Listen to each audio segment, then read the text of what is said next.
നമസ്കാരം. പ്രധാന വാർത്തകൾ.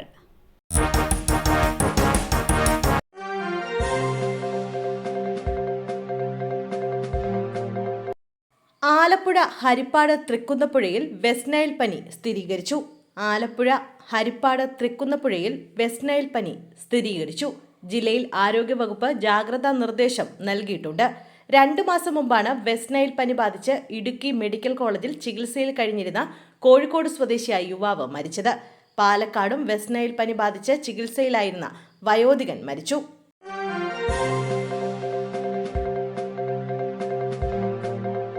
സ്കൂൾ PTA യോഗത്തിൽ സംസാരിക്കുന്നതിനിടെ CPM മുൻ ബ്രാഞ്ച് സെക്രട്ടറി കുഴഞ്ഞു വീണ് മരിച്ചു. സ്കൂൾ PTA യോഗത്തിൽ സംസാരിക്കുന്നതിനിടെ വയോധികൻ കുഴഞ്ഞു വീണ് മരിച്ചു. എറണാകുളം കപ്രശ്ശേരി ശ്രീകൃഷ്ണസ്വാമി ക്ഷേത്രത്തിന് സമീപം താമസിക്കുന്ന ആലുവ എടയപ്പുറം വെളിയത്ത് വീട്ടിൽ VV മോഹനനാണ് മരിച്ചത്. 67 വയസ്സായിരുന്നു. കപ്രശ്ശേരി ഗവൺമെന്റ് UP സ്കൂളിൽ ഇന്ന് വൈകുന്നേരം നടന്ന സ്കൂൾ PTA യോഗത്തിനിടെയാണ് സംഭവം. ഉടൻ തന്നെ മോഹനനെ സമീപത്തെ ആശുപത്രിയിൽ എത്തിച്ചെങ്കിലും അധികം വൈകാതെ മരണം സംഭവിച്ചു. ഏലൂർ ഇന്ത്യൻ അലുമിനിയം കമ്പനി ജീവനക്കാരനും കമ്പനിയിലെ വർക്കേഴ്സ് യൂണിയൻ ഭാരവാഹിയുമായിരുന്നു. CPM എടയപ്പുറം സൗത്ത് ബ്രാഞ്ച് സെക്രട്ടറിയായും എടയപ്പുറം SNDP ഗ്രന്ഥശാല സെക്രട്ടറിയായും പ്രവർത്തിച്ചിട്ടുണ്ട്.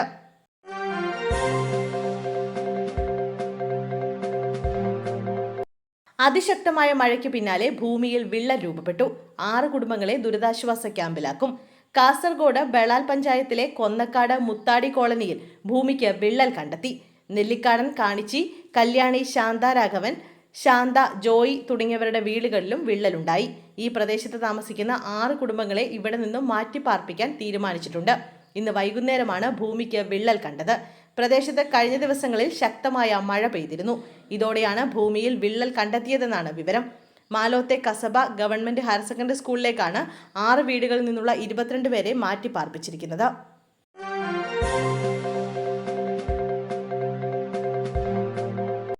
എഞ്ചിന്റെ പ്രവർത്തനം നിലച്ചു. വള്ളം കൂറ്റൻ തിരയിൽപ്പെട്ടു. തൊഴിലാളികൾ രക്ഷപ്പെട്ടത് തലനാരിഴയ്ക്ക്. കരയിൽ നിന്നും കടലിലേക്ക് ഇറക്കിപ്പോകുന്നതിനിടെ എഞ്ചിന്റെ പ്രവർത്തനം നിലച്ചു. വള്ളം കൂറ്റൻ തിരയിൽപ്പെട്ടു. തൊഴിലാളികൾ അത്ഭുതകരമായി രക്ഷപ്പെട്ടു. ഇന്നലെ പുലർച്ചെ പുന്നപ്ര നർബോന പടിഞ്ഞാറ് തീരത്തായിരുന്നു സംഭവം. 1-ാം വാർഡ് പൂന്തരശ്ശേരിയിൽ തങ്കച്ചന്റെ ഇയാൻ എന്ന നീട്ടുവലവള്ളമാണ് കടലിൽ അപകടത്തിൽപ്പെട്ടത്. കരയിൽ നിന്ന് മറ്റുള്ളവരുടെ സഹായത്തോടെ വള്ളം തള്ളിയിറക്കിയതിനു ശേഷം എഞ്ചിൻ പ്രവർത്തിപ്പിക്കാൻ ശ്രമിച്ചെങ്കിലും നടന്നില്ല. ഇതിനിടയിൽ കൂറ്റൻ തിരമാലകൾ മാറി മാറി വള്ളത്തിൽ ആഞ്ഞടിച്ചു. കാഴ്ച കണ്ട് ഭയന്ന് കരയിൽ നിന്നവർ കൂക്കി വിളിച്ചു. ഇതിനിടയിൽ 2 പേർ വെള്ളത്തിൽ വീണെങ്കിലും വീണ്ടും വള്ളത്തിൽ നീന്തിക്കയറിയതിനാൽ ദുരന്തം ഒഴിവായി. മനോധൈര്യം കൈവിടാതെ തൊഴിലാളികൾ കുറേയധികം തുഴഞ്ഞതിനു ശേഷമാണ് എഞ്ചിൻ പ്രവർത്തിച്ചത്.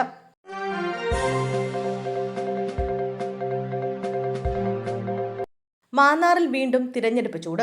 മാന്നാർ ഗ്രാമപഞ്ചായത്ത് വൈസ് പ്രസിഡന്റ് സുനിലിനെ അയോഗ്യനാക്കിയതിനെ തുടർന്ന് ഒഴിവ് വന്ന കുട്ടമ്പേരൂർ 11-ാം വാർഡിൽ ഉപതെരഞ്ഞെടുപ്പ് ഈ മാസം 30-ന് നടക്കും. ഉപതെരഞ്ഞെടുപ്പുമായി ബന്ധപ്പെട്ട മാതൃകാ പെരുമാറ്റച്ചട്ടം ചൊവ്വാഴ്ച മുതൽ നിലവിൽ വന്നതോടെ മാന്നാർ വീണ്ടും തിരഞ്ഞെടുപ്പ് ചൂടിലേക്ക് മാറി. 11-ാം വാർഡായ കുട്ടമ്പേരൂരിൽ നിന്ന് മത്സരിച്ച് വിജയിച്ച സുനിൽ UDF സ്ഥാനാർത്ഥിയായിരുന്നെന്നും കോൺഗ്രസിന്റെ കൈപ്പത്തി ചിഹ്നത്തിലാണ് മത്സരിച്ച് ജയിച്ചതെന്നും 2020 ഡിസംബറിൽ പഞ്ചായത്ത് പ്രസിഡന്റ് തെരഞ്ഞെടുപ്പിൽ വിപ്പ് ലംഘിച്ച് LDFന് അനുകൂലമായി വോട്ട് രേഖപ്പെടുത്തിയെന്നും ചൂണ്ടിക്കാട്ടി സുജിത് ശ്രീരംഗം നടത്തിവന്ന നിയമ പോരാട്ടത്തിനൊടുവിലാണ് സുനിൽ ശ്രദ്ധേയത്തെ ഹൈക്കോടതി അയോഗ്യനാക്കിയത്. ഉപതെരഞ്ഞെടുപ്പ് പ്രഖ്യാപനം എത്തിയതോടെ സ്ഥാനാർത്ഥികൾക്കായി രാഷ്ട്രീയ കക്ഷികൾ തിരക്കിട്ട ചർച്ചയിലാണ്. 11 വരെയാണ് നാമനിർദ്ദേശ പത്രികാ സമർപ്പണം. സൂക്ഷ്മ പരിശോധന 12-ന് നടക്കും.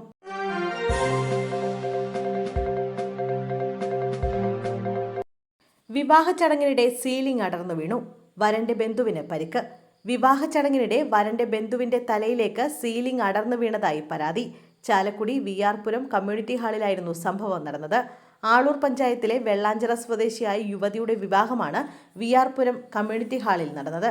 വിവാഹ ചടങ്ങിൽ പങ്കെടുക്കുന്നതിനിടെയാണ് വരന്റെ ബന്ധുവിന്റെ തലയിലേക്ക് സീലിംഗ് അടർന്നു വീണത്. കഴുത്തിൽ പരിക്കേറ്റ് ചോര വാർന്ന് ഇയാളെ വിവാഹത്തിനെത്തിയവരാണ് ആശുപത്രിയിൽ എത്തിച്ചത്.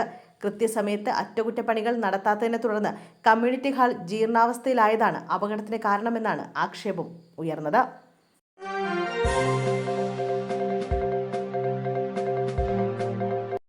ആലപ്പുഴയിൽ ചൂണ്ടയിടുന്നതിനിടെ കുളത്തിൽ വീണ വിദ്യാർത്ഥിനിക്ക് ദാരുണാന്ത്യം.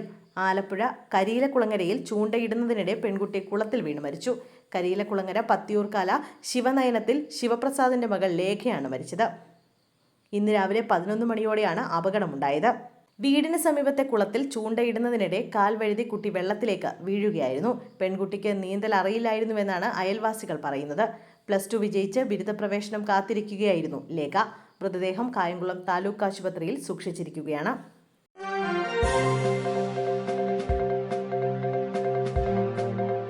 ഒരു ക്യാമ്പസിലും ഇടിമുറിയില്ല, നിങ്ങളെ സ്വാഗതം ചെയ്യുന്നു SFI.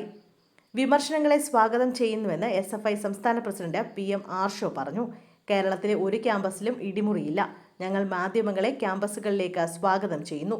പരിശോധിക്കാം, വിദ്യാർത്ഥികളോട് ചോദിക്കാം. ഒരു പ്രസംഗത്തിലെ തെറ്റായ പ്രയോഗം പോലും തിരുത്താൻ തയ്യാറാവുകയാണ്. കൊയിലാണ്ടിയിലെ SFI ഏരിയ സെക്രട്ടറിയുടെ പ്രസംഗത്തിലെ പ്രയോഗങ്ങൾ ഒഴിവാക്കേണ്ടതായിരുന്നു. അതിൽ തർക്കമില്ല, ഗൗരവമായി പരിശോധിക്കും.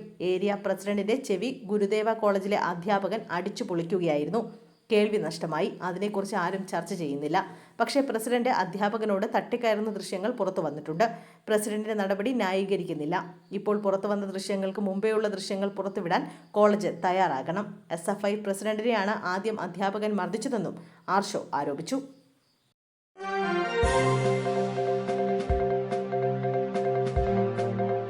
നന്മ ലക്ഷ്യമിട്ട് അധ്യാപകർ വിദ്യാർത്ഥികളെ ശിക്ഷിക്കുന്നത് ക്രിമിനൽ കുറ്റമല്ലെന്ന് കോടതി. വിദ്യാർത്ഥികളുടെ നന്മ ലക്ഷ്യമിട്ടും സ്ഥാപനത്തിന്റെ അച്ചടക്ക സംരക്ഷണത്തിനും അധ്യാപകർ വിദ്യാർത്ഥിയെ ശിക്ഷിക്കുന്നത് ക്രിമിനൽ കുറ്റമായി കരുതാനാവില്ലെന്ന് ഹൈക്കോടതി. എന്നാൽ പെട്ടെന്നുള്ള കോപത്തിൽ കുട്ടിയുടെ ആരോഗ്യത്തെ ബാധിക്കുന്ന വിധത്തിൽ മർദ്ദിക്കുന്നത് അധ്യാപകന്റെ അവകാശമായി അംഗീകരിക്കാനാകില്ലെന്നും കോടതി വ്യക്തമാക്കി.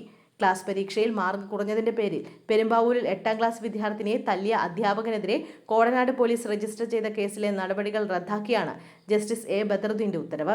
സാഹചര്യങ്ങളും ശിക്ഷയുടെ ആഴവും ഗൗരവവും കൂടി കണക്കിലെടുത്ത ഇത്തരം സംഭവങ്ങൾ ക്രിമിനൽ കുറ്റമായി നിർണ്ണയിക്കാനാകൂ എന്നും കോടതി വ്യക്തമാക്കി.